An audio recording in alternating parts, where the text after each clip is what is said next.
Haleluya. Yeah. Nah, saudara yang kasih dalam Tuhan, kita ada di minggu-minggu terakhir, sesi-sesi terakhir pembahasan tentang 33 hal penting tentang penginjilan.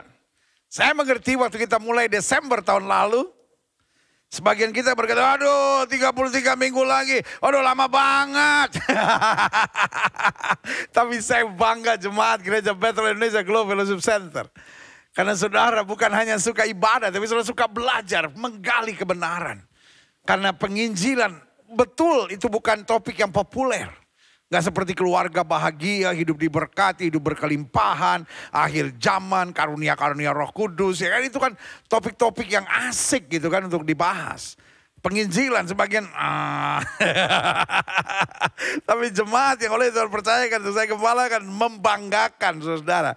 Saya waktu dapat tuntunan Roh Kudus untuk membahas 33 minggu tentang penginjilan, dalam hati saya, aduh, minggu-minggu terakhir ini udah gak ada yang mau denger nih. Tapi saya lihat, wow, jemaat tetap on fire, tetap belajar saudara, tetap bersama dalam ibadah ini. Wow, saya berdoa supaya apa yang sudah kita terima betul-betul kita praktekkan. Jadi pekabar-pekabar Injil, jadi orang-orang yang terbeban untuk keselamatan jiwa-jiwa. Nah, kita sekarang masuk pada pembahasan ke-31. Minggu depan 32 dan 2 minggu lagi yaitu 33 dan kita akan akhiri. Lalu saudara menatap saya dan berkata, terus khotbah apa? Selanjutnya saya udah siapin saudara 33 bukti kesetiaan Tuhan. Dan tujuannya sharing pembahasan 33 bukti kesetiaan Tuhan. Karena saya rindu jemaat sekalian menghadapi tantangan apapun tidak goyah. Karena dia sadar Tuhan yang dia sembah adalah Tuhan yang setia. Amin. Nah, kita masuk dalam pembahasan ke-31 sekarang. Dalam pembahasan ke-31 kita sedang membahas tentang tantangan penginjilan. If you are ready on fire for Jesus, we have to ready to face the trouble. Kalau kita siap untuk melayani Tuhan, kita siap bernyala-nyala buat Tuhan. Kita harus siap menghadapi masalahnya, the trouble. Ya kan, tantangan-tantangannya, pergumulan-pergumulannya.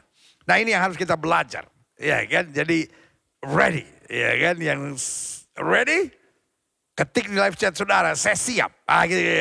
Saya siap menghadapi apapun bagi Yesus. Ya, saya siap menghadapi apapun buat Yesus. Saya siap menghadapi apapun buat Yesus. Yes, yes. Karena ada banyak orang udah mengerti tentang penginjilan.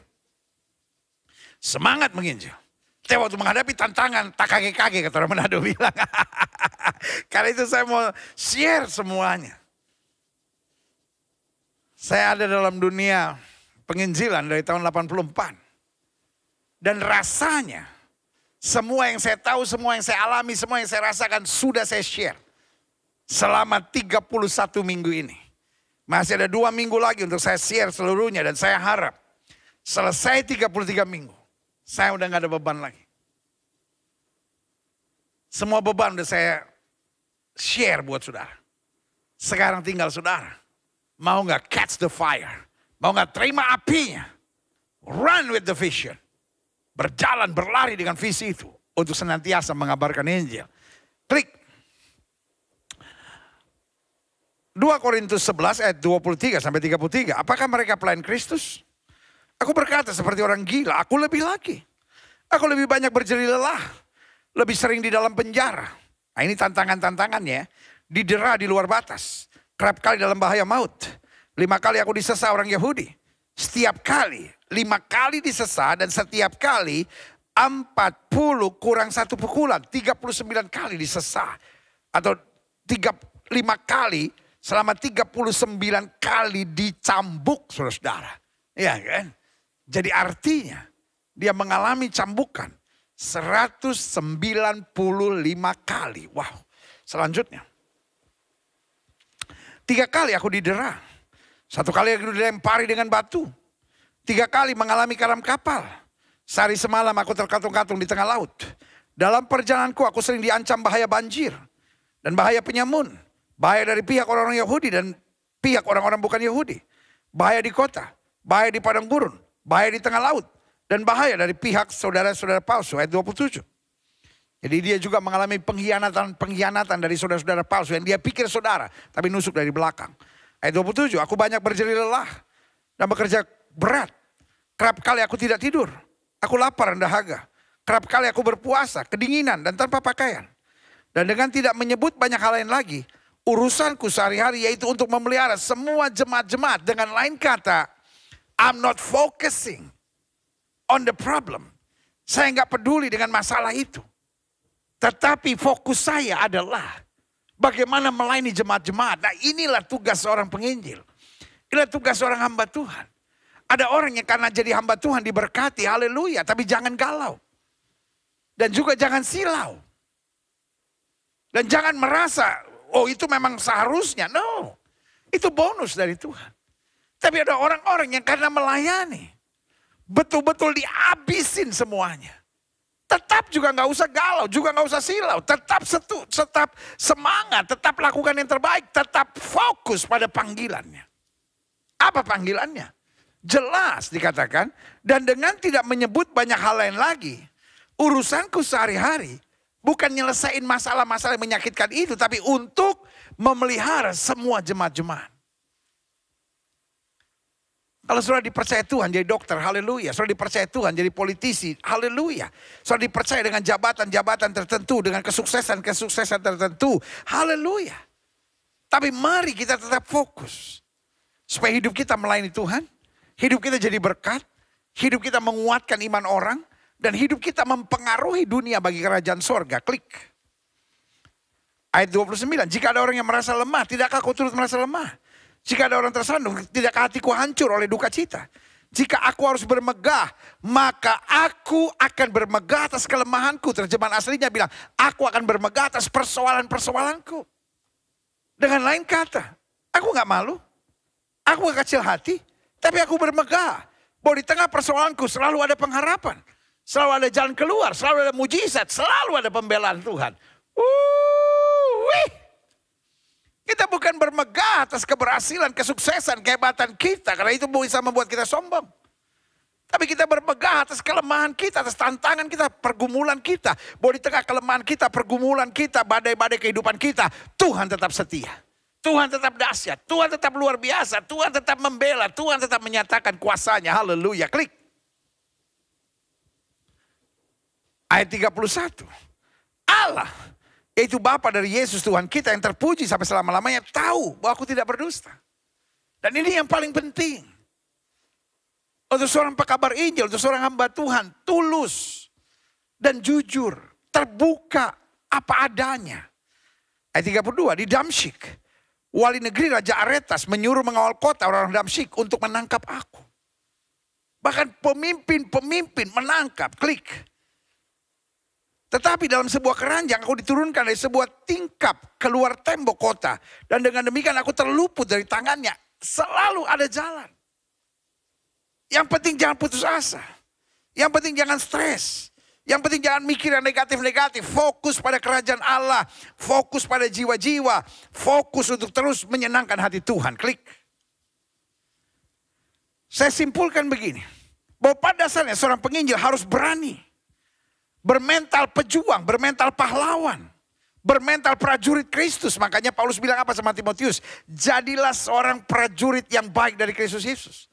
Seorang prajurit yang sedang berjuang, tidak memusingkan dirinya dengan soal-soal penghidupannya. Supaya dengan demikian, haleluya, ia berkenan pada komandannya. Jadi pada dasarnya seorang penginjil harus berani dan bermental pejuang. Bermental prajurit Kristus, bermental pahlawan. Tantangan, pergumulan, bahkan penderitaan, kita harus siap. Jika itu menjadi makanan sehari-hari.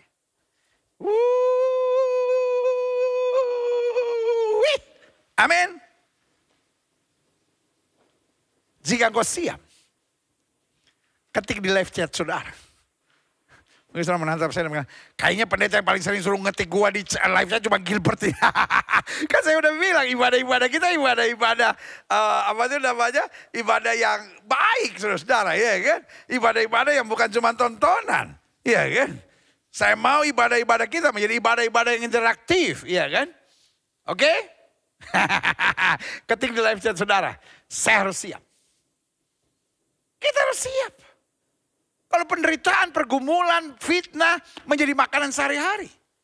Karena kita tidak dipanggil untuk jadi selebriti. Kita tidak dipanggil untuk menjadi orang hebat. Tapi kita dipanggil untuk menjadi hamba yang setia, yang berkenan kepadanya.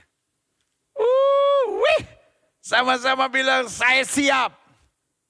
Kalau mau lebih mantap bilang saya harus siap.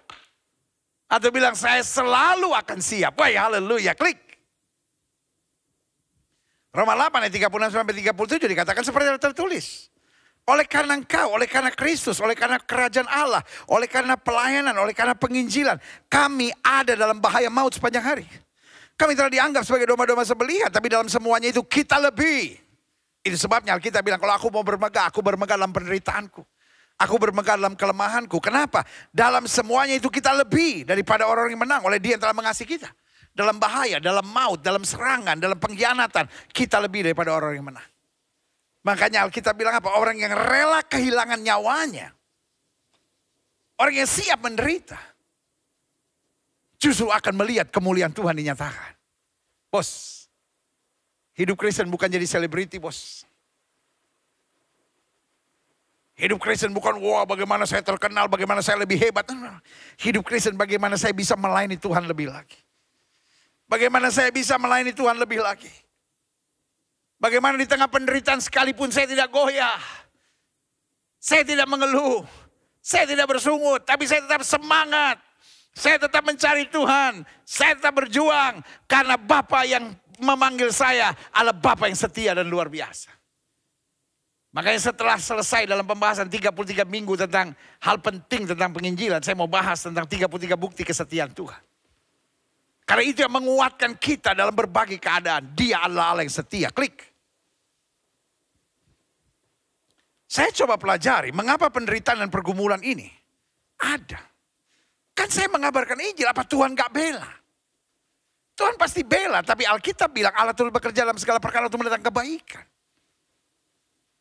Penderitaan, pergumulan, tantangan bukan sesuatu yang akan menghancurkan kita. Tapi justru akan semakin mendewasakan kita. Akan membuat kita semakin rendah hati. Akan membuat kita semakin memiliki pengalaman-pengalaman yang dahsyat dan luar biasa bersama dengan Tuhan. Jadi kita lihat. Orang-orang yang pelayanannya udah ngelewati badai. Yang pertama pasti gak bakal sombong. Jadi orang kalau pelayan Tuhan itu sombong gitu, kita ketawa-tawa aja dia belum ngelewatin. Orang tuh kalau udah lewati berbagai badai gak bisa sombong. Gak bisa sombong, kita udah lewati semuanya, kita tahu semua anugerah. Yang kedua, kita gak bisa suka menghakimi orang. Karena kita udah ngalamin kasih setia Tuhan. Lalu yang ketiga, kita gak akan jadi orang yang egois, egosentris, arogan. Kita akan menjadi orang yang semakin sadar bahwa hidupku hanya untuk memuliakan Tuhan. Haleluya. Dan yang keempat, orang udah lewatin semuanya. Gak mungkin jadi matre. Gak mungkin jadi wanipiro gitu. Pelayanan tuh kayak hitung-hitungan gitu. Pelayanan kayak transaksional gitu. Karena kita tahu. Pokoknya saya cari kerajaan Allah serta kebenaran dan semuanya akan ditambahkan dalam hidupku. Haleluya. Mengapa penderitaan dan pergumulan ini ada?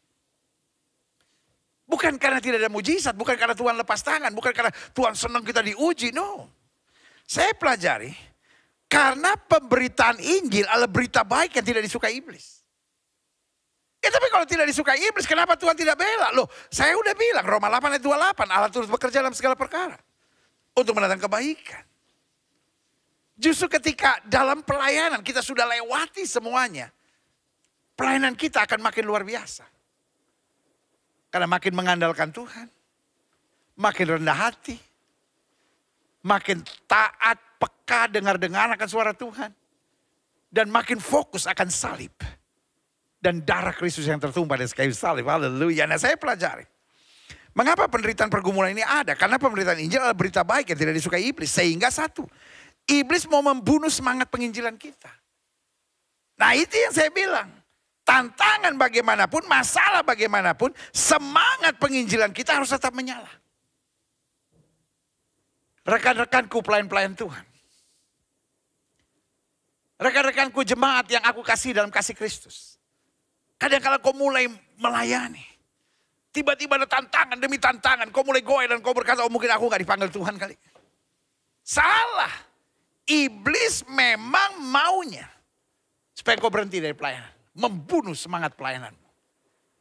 Tetapi makin kita dapat tekanan, you know you are on the right track my friend. Engkau sedang ada di jalur yang benar. Iblis memang gak suka. Tapi Alkitab bilang lawan dia dengan iman yang teguh maka dia akan lari. Yang kedua, pekabaran Injil, pelayanan adalah berita baik.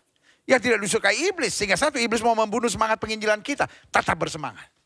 Yang kedua, iblis mau membuat kita kecewa dan tawar hati. Ini dia. Salah satu mimpi setan kepada setiap pelayan-pelayan Tuhan adalah agar kita tawar hati dan kecewa. Oh, iblis kadang-kadang gak peduli kau melayani. Iblis gak peduli kau berbahasa roh. Iblis gak peduli kau penyembahan. Sejauh di hatimu ada tawar hati dan kecewa. Saya ketemu banyak orang. Hamba-hamba Tuhan melayani. Tetapi di hatinya kepahitan belum beres. Dendam. Tawar hati, kecewa pada seseorang. Dan sorry untuk ngomong ini. Sebagai rekan dalam Tuhan. Kalau saudara masih ada kecewa. Saudara masih ada dendam. Saudara masih ada kepahitan. Minta Tuhan beresin dulu. Dari berita-berita yang kau sampaikan. Dari khotbah-khotbah yang kau sampaikan. Sebagai hamba Tuhan. Yang sudah, maaf kalau saya pakai istilah ini. Yang sudah makan asam garam dalam pelayanan. Dari khotbah-khotbahmu, dari berita yang kau sampaikan. Terlihat kok. Bahwa hatimu ada kepahitan. Hatimu ada luka. Hatimu ada kecewa. Hatimu ada kedendaman. Engkau boleh saya berkata, tidak loh. Kan prinsipnya begini. Orang yang terluka akan melukai. Dari mulutmu yang suka menghina, suka menghakimi. Itu kelihatan ada yang belum beres dalam hidup. Dan iblis gak peduli engkau pelayanan.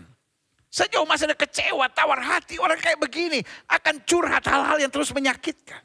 Dan akan terus merusak tubuh Kristus. Akan menciptakan kekacauan dan perang dalam tubuh Kristus. Karena roh di dalamnya roh pemberontakan. Roh di dalamnya roh kepahitan. Roh di dalamnya roh kecewa. Roh di dalamnya roh yang tidak ada damai sejahtera. Lihat ya. Jadi kenapa iblis terus menyerang pekabar-pekabar Injil? Karena pekabaran Injil adalah berita baik, tidak disukai iblis. Sehingga iblis mau membunuh semangat penginjilan kita, iblis mau membuat kita kecewa dan tawar hati. Yang ketiga, iblis mau perhatian kita hanya tertuju pada masalah. Jadi hari demi hari kita gak mikirin kehendak Tuhan. Hari demi hari kita gak mikirin kebaikan Tuhan. Hari demi hari kita gak pikirin firman Tuhan yang luar biasa yang menghidupkan kita. Kita gak pikirin jiwa-jiwa. Kita gak pikirin karunia-karunia dan buah-buah roh. Kita gak pikirin strategi-strategi pelayanan. Kita gak pikir tuntunan Roh Kudus. Yang kita pikirin cuma bagaimana masalah ini. Bagaimana masalah ini. Kurang ajar tuh orang. Aduh dasar itu orang. Aduh begini. Jadi terus ada kecewa dalam hati kita. Kita cuma berteriak, Tuhan masalah saya besar. Tapi seorang penginjil akan berkata, hai masalah Tuhan saya lebih besar dari segala sesuatunya. Haleluya. Jelas ya. Selanjutnya. Mengapa penderitaan dan pergumulan ini ada? Karena pemberitaan Injil adalah berita baik yang tidak disukai iblis. Sehingga iblis mau membunuh semangat penginjilan kita. Iblis mau membuat kita kecewa dan tawar hati. Iblis mau perhatian kita hanya sibuk mikirin masalah. Dan iblis mau ujung-ujungnya supaya kita melarikan diri pada hal-hal duniawi. Dan tidak sedikit orang yang pelayanan akibat stres. Ketika dia sendirian di kamar, dia onani, dia masturbasi. Ketika dia sendirian di kamar, dia minum. Dia ambil obat-obat penenang. Karena dia stres dengan masalahnya. Dia mulai merokok. Dia mulai sigar. Sembunyi-sembunyi. Dia pergi ke karaoke. Sembunyi-sembunyi dia nonton film-film cabul. Dia bilang ini cuma untuk melepas kepenatan. Tahu ujung-ujungnya saya tetap melayani Tuhan. Waduh, bos, Alkitab bilang kau tidak bisa mengabdi kepada dua Tuhan, bos. Pilih kepada siapa kau mau beribadah. Kalau kau sendiri masih berzina lalu melayani, pertanyaan saya, ada transfer spirit nggak? Kalau engkau sendiri masih minum, engkau sendiri masih judi, engkau sendiri masih onani, masturbasi, engkau sendiri masih tonton tayangan-tayangan cabul, kira-kira bad spirit inside of you akan transfer nggak dalam pelayanan? Itu bahayanya. Bos, iblis menyamar sebagai malaikat terang, bos. Kelihatannya untuk melepaskan penat kita, supaya kita tetap dapat fokus pada pelayanan. Tapi sebetulnya dia mau kotori pelayanan kita, supaya pelayanan kita juga mengalirkan bad spirit. Be careful with transfer of spirit. Iblis mau di dalam diri kita tidak ada ketulusan, tidak ada kemurnian. Supaya pelayanan kita juga penuh dengan perjinahan. Pelayanan kita penuh dengan bad spirit. Makanya Alkitab bilang, siapa yang boleh naik ke gunung Tuhan? Orang yang bersih tangannya, orang yang suci hatinya. Betul, dalam pelayanan kita bukan sempurna. But at least kita sudah terlepas dari segala belenggu-belenggu iblis yang menjerat kita. Klik, jelas ya. Kenapa Tuhan izinkan penderitaan untuk hal, kenapa iblis menyerang kita. Dan Tuhan mengizinkannya. Tuhan mengizinkannya supaya kita dewasa. Supaya kita punya pengalaman-pengalaman dahsyat. Supaya kita gak suka menghakimi orang. Supaya kita rendah hati. Supaya kita gak terfokus hanya pada uang, materi, wanipiro. Akhirnya jadi orang yang transaksional. Tapi iblis menyerang, bertubi-tubi pemberita Injil. Karena dia mau membunuh semangat penginjilan kita. Pastikan kota bernyala. Dia mau membuat kita kecewa dan tawar hati. Pastikan kita penuh syukur. Dia mau membuat kita hanya mikirin masalah. Kita pikirin kebaikan Tuhan. Iblis mau kita melarikan diri pada hal duniawi. Tapi justru kita melekat pada Tuhan. Dan percaya dia sumber kekuatan kita. Haleluya. Selanjutnya. Mengapa berita baik ini tidak disukai iblis? Karena dengan berita Injil manusia diubahkan. Penjara kadang-kala tidak bisa merubah manusia. Bentakan, makian, hukuman tidak bisa merubah manusia. Tapi Alkitab bilang hati raja seperti batang air di tangan Tuhan. Tuhan dapat aliri kemana saja Tuhan mau. Dimanapun kita berada, beritakan firman. Karena firman dapat merubah hidup manusia. Dimanapun kita ada, baca firman, dengar firman, baca firman, dengar firman, baca firman, dengar firman. Karena firman dapat merubah hidup manusia. Setiap kali kita mendengar firman, setiap kali kita baca firman, doa kita, ya Kristus, robahlah aku. Karena firman-Mu adalah pelita bagi kakiku dan terang bagi jalan. Haleluya. Yang kedua, mengapa berita baik ini tidak disukai iblis? Karena dengan berita Injil manusia dipulihkan. Jadi bukan hanya kita diubahkan untuk semakin hari semakin segambar serupa dengan Tuhan. Tapi hidup kita dipulihkan. Seorang wanita yang tertangkap basah berbuat zina. Tidak berubah hanya karena mau dilempar batu sampai mati.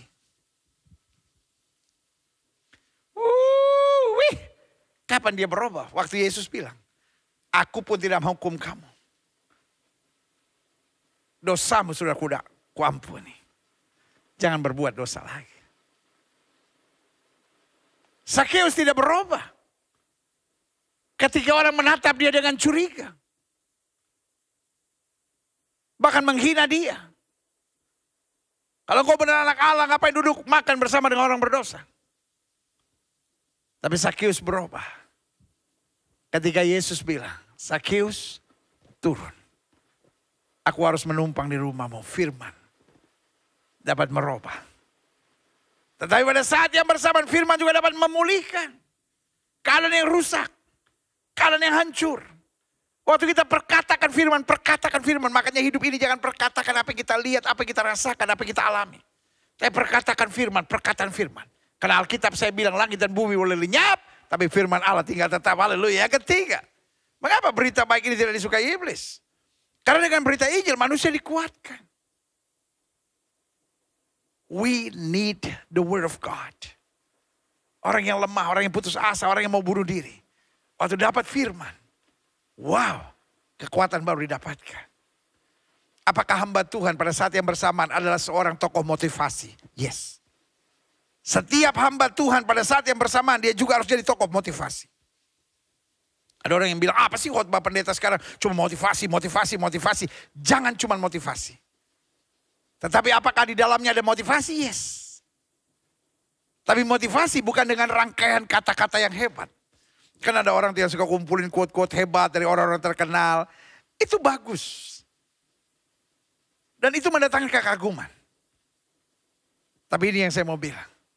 Firman tetap merubah, tetap memulihkan, tetap menguatkan. Hati yang hancur sekalipun. Orang yang putus asa sekalipun. Orang yang sudah terbelenggu iblis sekalipun. Ketika dengar firman ada kekuatan. Karena iblis paling gemetar dengan firman. Makanya Yesus berkali-kali bilang waktu setan menyerangnya. Setan mencobanya. Ada tertulis. Ada tertulis. Ada tertulis. Haleluya. Selanjutnya. Mengapa berita baik itu tidak disukai setan? Karena jelas dengan berita Injil manusia diubahkan. Dengan berita Injil manusia dipulihkan. Makanya kita terus harus mengabarkan Injil. Karena dengan berita Injil manusia dikuatkan. Dan karena dengan berita Injil manusia diselamatkan. Injil adalah kekuatan Allah yang menyelamatkan. Bujuk, rayu, pembagian, apa itu namanya, sembako. Mungkin buat sebagian orang mengagumkan. Tapi kita dalam membagi sembako nggak mengharapkan orang akhirnya pindah agama. Kalau engkau bagi sembako mengharapkan orang pindah agama. Saya beri nama engkau busuk. Engkau keji. Engkau memanfaatkan kelebihan yang ada padamu. Untuk mempengaruhi orang-orang dalam kesusahan. Karena sembako tidak perlu merubah orang. Sembako tidak bisa menuntun pada keselamatan. Tapi firman Tuhan bisa. Makanya sekali lagi saya bilang menjadi Kristen gak cukup.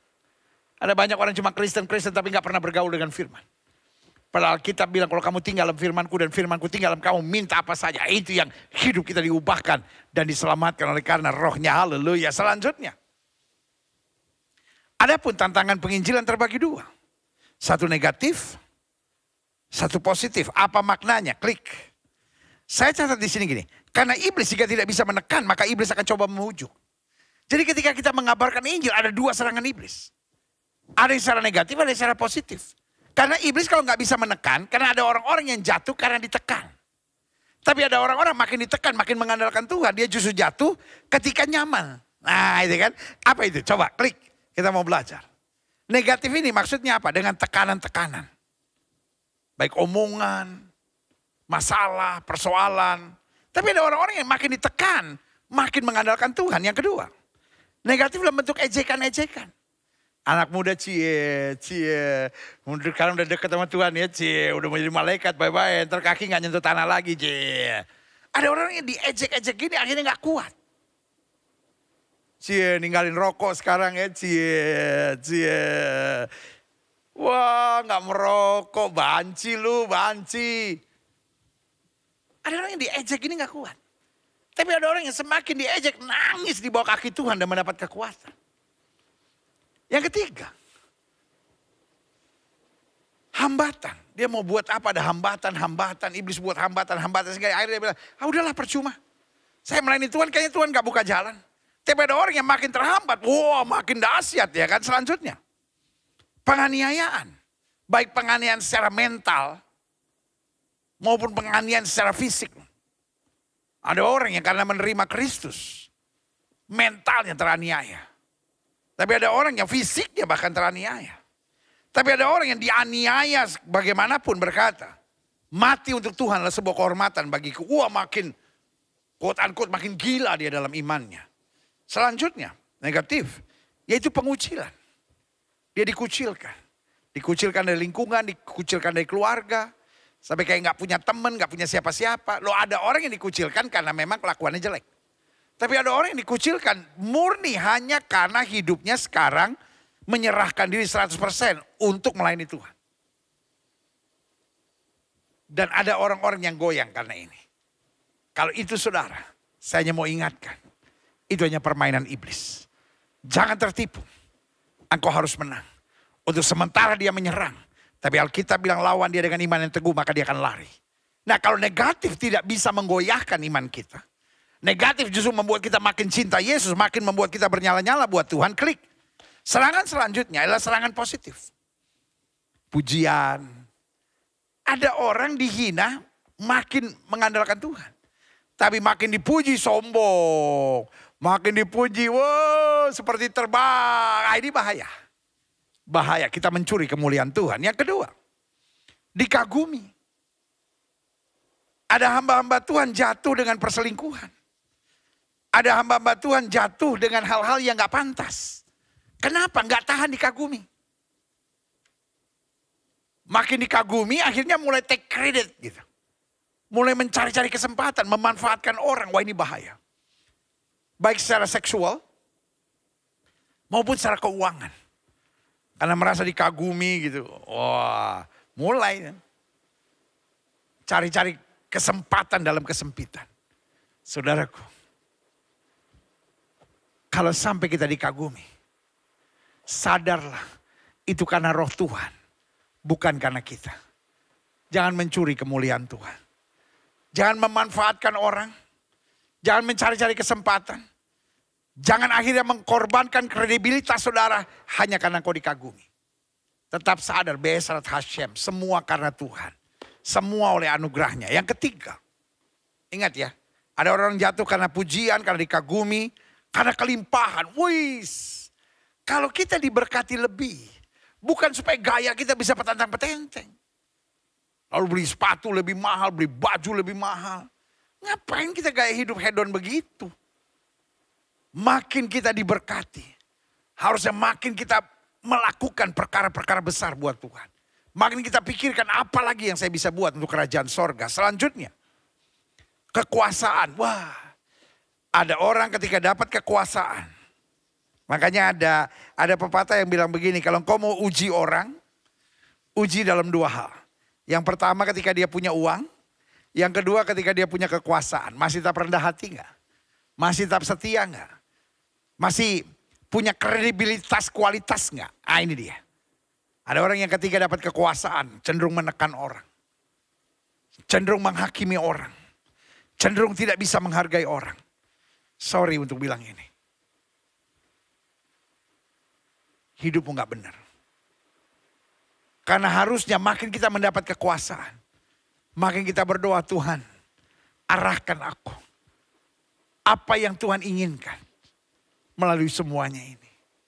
Sehingga semakin banyak jiwa diselamatkan. Semakin kerajaan diluaskan. Dan kalau kita bisa setia dalam perkara kecil, maka firman Tuhan akan berlaku. Kau akan diberkati dengan perkara yang lebih besar. Ada banyak orang dapat kekuasaan sedikit. Waduh, langsung tengilnya minta ampun.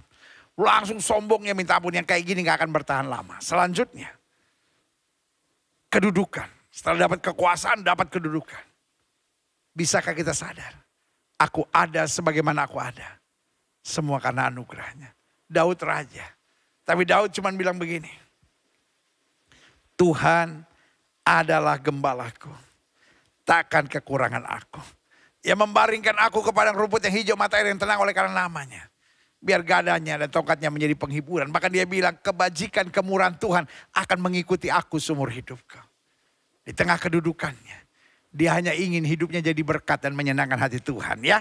Jadi ingat, ada serangan-serangan iblis dalam bentuk negatif. Ada serangan-serangan iblis dalam bentuk positif. Tapi apapun serangannya, tujuan iblis satu, memisahkan kita dari kasih Kristus. Tapi hari ini kita buat kata sepakat. Tidak ada yang bisa pisahkan aku dari kasih Kristus. Amin. Yang setuju ketik di live chat saudara. Tidak ada yang bisa pisahkan aku dari kasih Kristus. Yes. Tidak ada yang bisa pisahkan aku dari kasih Kristus. Ya. Tidak ada yang bisa pisahkan aku dari kasih Kristus. Yes, haleluya. Klik. Selanjutnya, sebagai penutup, saya undang pemain musik maju ke depan.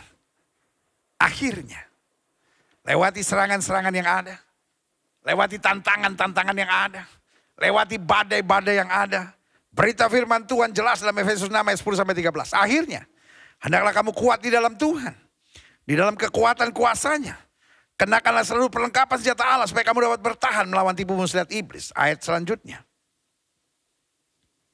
Karena perjuangan kita bukan melawan darah dan daging.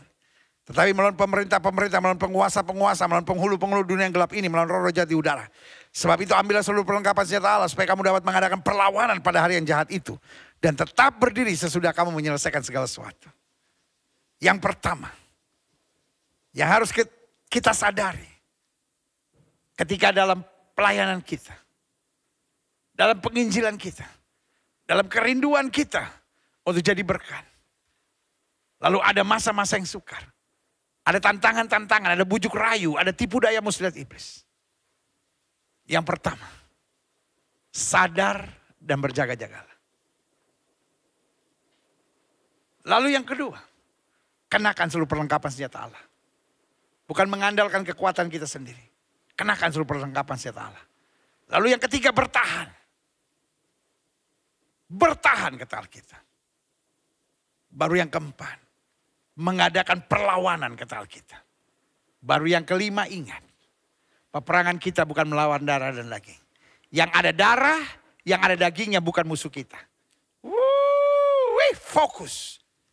Siapapun yang ngomongin kita, siapapun yang fitnah kita, siapapun yang nyerang kita, siapapun yang curangin kita, siapapun yang melakukan yang jahat tentang kita, siapapun yang membuli kita, siapapun yang menebar hoax tentang kita, itu bukan musuh kita. Karena peperangan kita bukan melawan mereka. Peperangan kita bukan melawan darah dan daging. Peperangan kita melawan roh-roh jahat di udara. Itu yang kita harus siap. Penuhi hati kita dengan firman. Penuhi hati kita dengan syukur. Penuhi hati kita dengan iman. Penuhi hati kita dengan kasih. Dan penuhi hati kita dengan semangat. Untuk tetap melakukan yang terbaik dalam hidup ini. Yesus, ku bangga padamu. Haleluya. Haleluya. Haleluya. Yesus, ku bangga padamu. Yesus, kaulah harta kebanggaanku. Selamanya ku padamu. Kau segalanya di hidupku. Yesus, ku bangga padamu. Yesus, kaulah harta kebanggaanku. Selamanya ku padamu.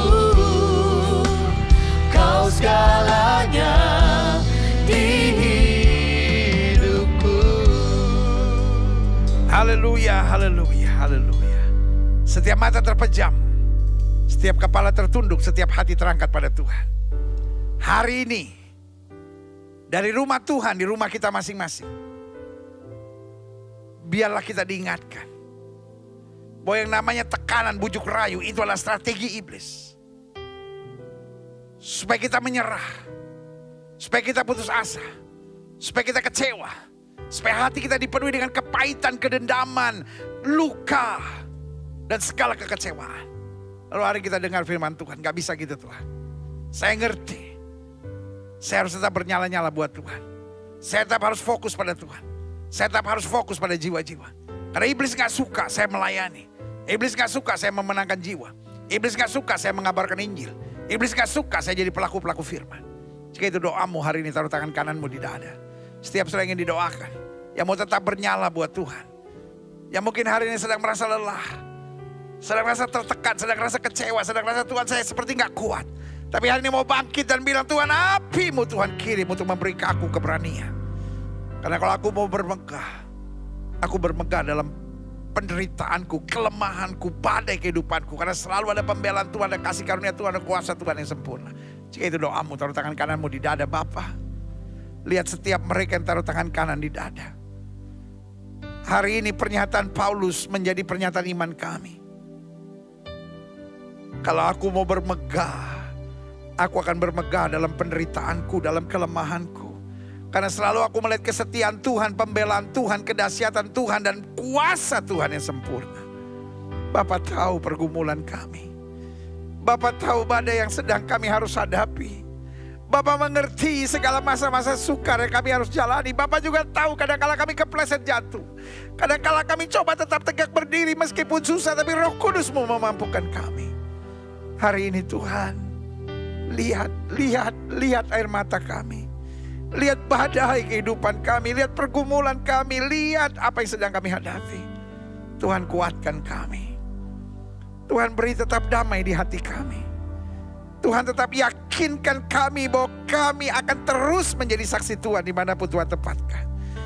Pagari kami dengan pasukan malaikat-Mu. Bungkus kami dengan kuasa darah-Mu. Sehingga tidak ada panah api setan beracun bagaimanapun yang dapat menembus. Kami tetap akan sadar, berjaga dan berdoa. Kami akan tetap kuat di dalam kasih karunia Tuhan. Kami akan tetap bertahan. Kami tetap akan mengadakan perlawanan. Dan kami tetap fokus. Bukan pada apa yang manusia buat. Tapi apa yang setan mau coba dalam hidup kami. Dan kami tahu setan tidak punya kuasa dalam hidup kami. Kami pemenang dalam anugerah Tuhan. Lihat mereka yang taruh tangan kanannya di dada. Tuhan jamah. Tuhan jamah. Sehingga lewat bujuk rayu kami tidak goyah. Lewat tekanan demi tekanan kami makin mencintai Kristus. Terima kasih Tuhan. Saudaraku, iblis gak suka engkau menjadi berkat dan jadi saksi Tuhan. Tapi tetap maju. Kemenangan Tuhan sediakan buat orang yang percaya. Terima kasih Bapa. Hamba juga doa buat yang sakit. Karena hamba percaya kesembuhan hak mutlak kami sebagai orang percaya. Setiap orang yang sakit dengan firman Tuhan. Alkitab berkata tanda-tanda ini akan menyertai orang percaya. Bahwa mereka tumpang tangan buat yang sakit dan yang sakit akan disembuhkan. Jika engkau sakit dan kau percaya kuasa kesembuhan Tuhan, dengan iman letakkan tangan kananmu di bagian tubuhmu yang sakit. Kita doa Bapa. Janjimu ya dan amin itu kami percaya. Firmanmu berkata orang percaya akan tumpang tangan buat yang sakit dan yang sakit akan disembuhkan. Dengan iman kami praktekkan firman Tuhan ini. Kami letakkan tangan kanan kami di bagian tubuh kami yang sakit. Kami tolak sakit penyakit, kami tolak kelemahan tubuh, kami tolak campur tangan kegelapan. Kami patahkan kuasanya di dalam nama Yesus. Saya setan sakit penyakit. Engkau tidak punya kuasa atas tubuh orang percaya. Karena tubuh kami telah dibeli dengan harga mahal darah Yesus. Dari darah yang tercurah tubuh kami adalah bait Roh Kudus, bukan tempat penyakit. Kami perintahkan keluar dalam nama Yesus. Kuasa kesembuhan, berkat, mujizat mulai terjadi. Karena kami percaya Yesus kami tidak berubah dulu, kemarin, hari ini dan sampai selama-lamanya. Dengan iman kami nyatakan oleh bilur-bilur Kristus kami yang percaya sudah dijamah dan disembuhkan Tuhan dengan kuasa yang luar biasa. Terima kasih Bapa. Terima kasih Bapa. Terima kasih Bapa. Terima kasih. Setiap saudara yang sudah doakan untuk kesembuhan, tanamkan dalam rohmu aku sembuh lebih dari Yesus. Jangan bimbang. Karena Alkitab berkata sesuai dengan imanmu jadi padamu. Di atas kayu salib Yesus berkata sudah selesai. Semua harga dosa, harga penyakit, harga penderitaan sudah diselesaikan Yesus di atas kayu salib. Tinggal kita imani, kita tahu baginya tidak ada perkara yang mustahil. Silakan turunkan tangan. Tuhan berkati Bapa. Hamba mengasihi umatmu satu persatu. Apa yang Tuhan taruh di hati hamba sudah hamba sampaikan bagi umatmu. Hamba doa firman termeterai. Apa saja yang mereka kerjakan dibuat Tuhan berhasil. Mereka gak turun tapi naik. Mereka gak jadi ekor, mereka jadi kepala. Hari-hari yang penuh mujizat boleh menjadi bagian hidup mereka. Orang-orang muda selalu berhasil dalam hidupnya dan jadi berkat. Dan menjadi saksi Tuhan. Keluarga-keluarga boleh senantiasa dapat berkata, keluargaku adalah sorgaku dan rumahku adalah istanaku. Terima kasih Bapa. Terima kasih. Bangsa negara kami Indonesia, selamatkan ya Allah, damai sejahtera atas Indonesia. Umat mayoritas di bangsa ini Tuhan tuntun, Tuhan sertai, Tuhan bawa pada pengalaman-pengalaman yang dahsyat dan keselamatan yang sempurna. Bapak Presiden, Wakil Presiden, para menteri, pejabat di pusat di daerah, para gubernur, para bupati, para wali kota, para kapolda, para pangdam, polisi, tentara, Kapolri, Panglima TNI, DPD, DPR RI, DPRD tingkat 1, DPRD tingkat 2, BNPT, BNPB, BPK, KPK, lembaga-lembaga tinggi negara, lembaga-lembaga tertinggi negara, pengacara, pengadilan, jaksa, hakim, ya Kristus, pemimpin-pemimpin di bangsa kami. Belas kasihanlah, sertai, berkati, bimbing kehidupan mereka. Sesuai dengan Roma 13 ayat 1-2, kami harus taat pada pemerintah, kami harus tunduk pada pemerintah, kami harus mendoakan pemerintah. Karena itu kami mohon buat pemimpin-pemimpin di bangsa kami. Jauhkan dari malapetaka, mara bahaya, dari segala niat orang jahat dan kuasa kegelapan. Segala roh rakus, roh serakah, roh korupsi, dukun, paranormal, penasihat spiritual dihalaukan dari pemimpin-pemimpin kami. Tapi kami mohon ya Kristus buat pemimpin-pemimpin kami diberikan hati takut Tuhan, diberikan damai sejahtera, berkat berkelimpahan, bahkan hikmat akal budi sehingga hal-hal yang baik boleh jadi atas bangsa kami. Lihatlah Tuhan, ada kegerakan-kegerakan politisi yang memainkan politik adu domba, politik divide et impera, politik kebencian, politik balas dendam. Ya Kristus, kami berdoa di dalam nama Yesus, disingkirkan, dipatahkan dari bangsa ini. Sehingga Indonesia tetap damai sejahtera.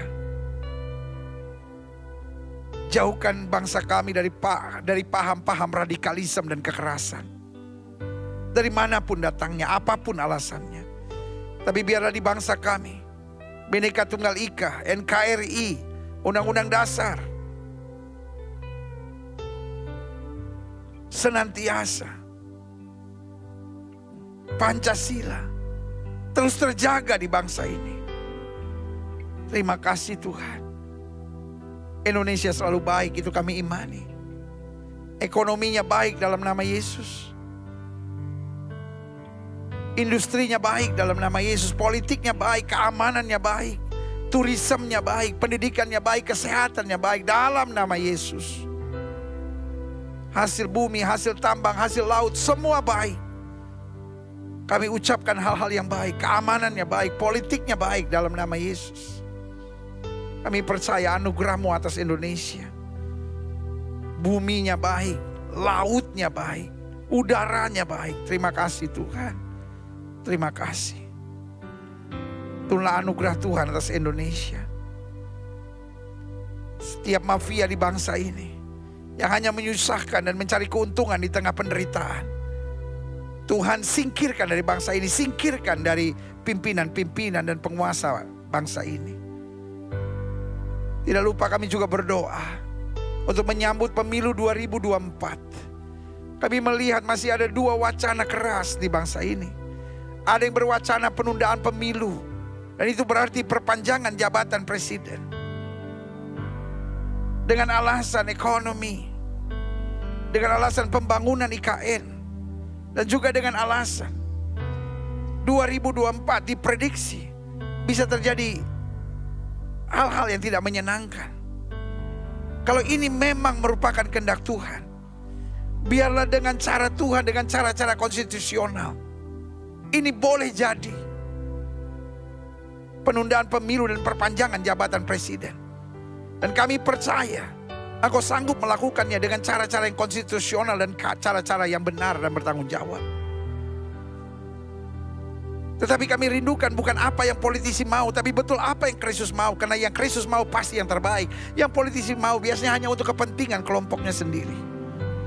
Tapi juga ada wacana supaya pemilu tetap berjalan normal tahun 2024. Kalau ini juga memang yang terbaik, karena memang Tuhan sudah persiapkan pemimpin yang terbaik untuk melanjutkan apa yang sudah dibangun oleh presiden kami. Dan Engkau tahu persis bahwa pemilu tetap akan terkendali. Maka kami mohon, biarlah pemilu berlangsung tepat 2024. Dan apakah ditunda ataukah tepat 2024, kami berserah. Biar bukan kehendak kami, bukan kehendak politisi, tapi kehendak-Mu yang jadi. Karena Yesus adalah Tuhan atas Indonesia. Terima kasih Bapa. Gereja-gereja di mana-mana tempat, baik yang sudah onsite maupun masih online, tetap memberitakan kemuliaan Tuhan. Gereja-Mu di tempat ini, Gereja Bethel Indonesia Global Fellowship Center, Tuhan pakai terus untuk menegakkan kerajaan Allah dalam kebenaran dan kasih. Dan akhirnya kami yang sudah menerima firman, kami berjanji untuk tetap mencari kerajaan Allah serta kebenarannya, maka semuanya akan ditambahkan dalam hidup kami. Kami siap jadi pelaku-pelaku firman. Terima kasih Bapa, di dalam nama Yesus kami berdoa. Dan siap menjadi pelaku firman, yang siap menjadi pelaku firman. Sama-sama katakan amin. Haleluya, haleluya, yes. Wow. Kita adalah orang-orang berbahagia, karena orang berbahagia adalah orang yang menerima firman dan mempraktekkannya dalam kehidupannya sehari-hari. Amin. Haleluya. Nah saudara yang kasih dalam Tuhan, kita sudah sangat diberkati dengan puji-pujian, dengan firman, dengan doa-doa, dan keyakinan akan pengalaman mujizat bersama dengan Tuhan. Waktunya sekarang kita memberi yang terbaik buat Tuhan. Karena firman Tuhan mengajar kepada kita bahwa kita gak akan datang ke hadirat Tuhan dengan tangan hampa. Betul persembahan tidak diwajibkan. Tapi kita yang mengerti firman Tuhan dan mengerti kebaikan Tuhan, kita siap untuk memberikan yang terbaik. Kita berdoa, Bapa, anugerah-Mu, berkat-Mu, rahmat-Mu sungguh sangat luar biasa. Karena itu kami tidak akan datang ke hadirat Tuhan dengan tangan hampa. Kami memberi yang terbaik. Kami tidak mau menghina Tuhan dengan persembahan kami, yaitu memberi yang seenaknya dan semaunya. Tapi karena berkat Tuhan luar biasa, kami memberi yang terbaik. Kami memberi bukan supaya diberkati, tapi karena kami sadar berkat Tuhan sungguh luar biasa. Dan kami tahu ketika kami memberi dengan bertanggung jawab, maka Tuhan menghalaukan kami dari belalang pelahap, belalang pengerip, belalang pindahan, belalang pelompat. Dari segala kerugian-kerugian, tapi selalu ada berkat yang berkelimpahan. Bahkan bukan hanya kami diberkati, tapi anak cucu kami akan perkasa di muka bumi dan tidak akan meminta-minta roti. Terima kasih Tuhan Yesus. Terima kasih Tuhan Yesus. Yang mengelola persembahan ini juga kami doakan. Sehingga persembahan dapat difokuskan pada keselamatan jiwa-jiwa, perluasan kerajaan Allah, dan mendukung hamba-hamba Tuhan untuk tetap memberikan yang terbaik. Kami siap memberi yang terbaik. Di dalam nama Yesus yang siap memberi yang terbaik, sama-sama kita katakan, amin. Haleluya, haleluya, haleluya. Wow. Saudara gue yang kasih dalam Tuhan, ini saatnya kita memberi yang terbaik buat Tuhan secara dewasa. Karena tidak ada kantong-kantong persembahan, tidak ada kotak-kotak persembahan. Tapi dengan transfer bank, dengan scan QR, ataupun platform-platform yang ada untuk kita memberi, pastikan kita lakukan dengan sukacita dan sukarela. Betapa bahagia dan sukacitanya kita. Boleh terus menjadi berkat dimanapun Tuhan menempatkan kita. Haleluya. Kita berdoa. Bapak terima kasih buat anugerah Tuhan. Setelah ibadah kami dengan sukacita, kami juga memberi yang terbaik. Dan kami melihat bagaimana Tuhan melakukan hal-hal yang besar melalui pelayanan ini. Karena itu kami mau tetap setia dan hidup berkenan kepada Tuhan. Meskipun suara hamba-Mu berhenti sampai di sini. Tapi suara Roh Kudus-Mu akan terus terngiang dalam hidup kami. Untuk kami berjalan dalam tuntunan Roh Kudus. Dan kami percaya, bukan hanya kami diberkati, karena kami menerima di rumah kami masing-masing, seluruh rumah tangga kami juga diberkati.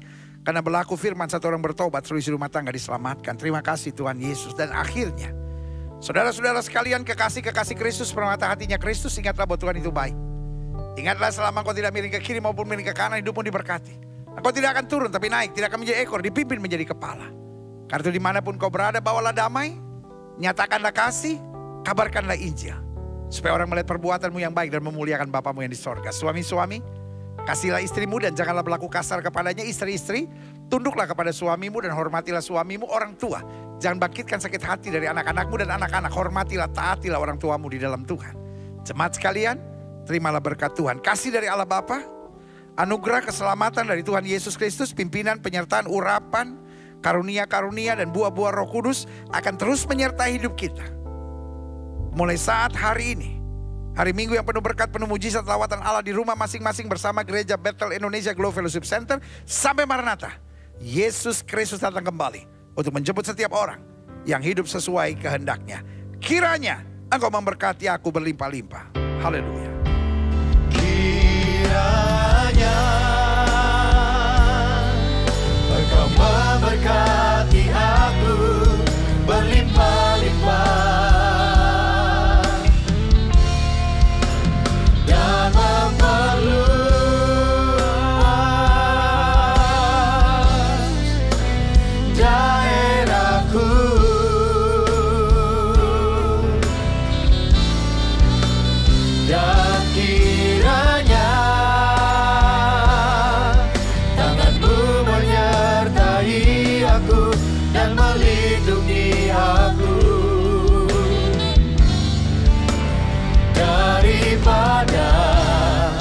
Malapetaka sehingga kesakitan tidak menimpa aku. Haleluya, bersama-sama kita katakan amin. Berikan tepuk tangan yang meriah buat Tuhan. Inilah sukacita kita dapat berkat istimewa dalam ibadah hari ini. Haleluya, haleluya, haleluya. Pastikan dimanapun kita berada, kita jadi terang Kristus yang menyala bagi dunia ini. Haleluya. Saya Gilbert Lumoindong bersama pemuji-pemuji yang luar biasa dan imam-imam musik yang telah memberkati kita, mengingatkan kita sekalian bahwa Tuhanlah kekuatan kita. Bersama Yesus kita tidak akan goyah. Sampai berjumpa minggu depan. Tuhan Yesus memberkati. Shalom. Haleluya.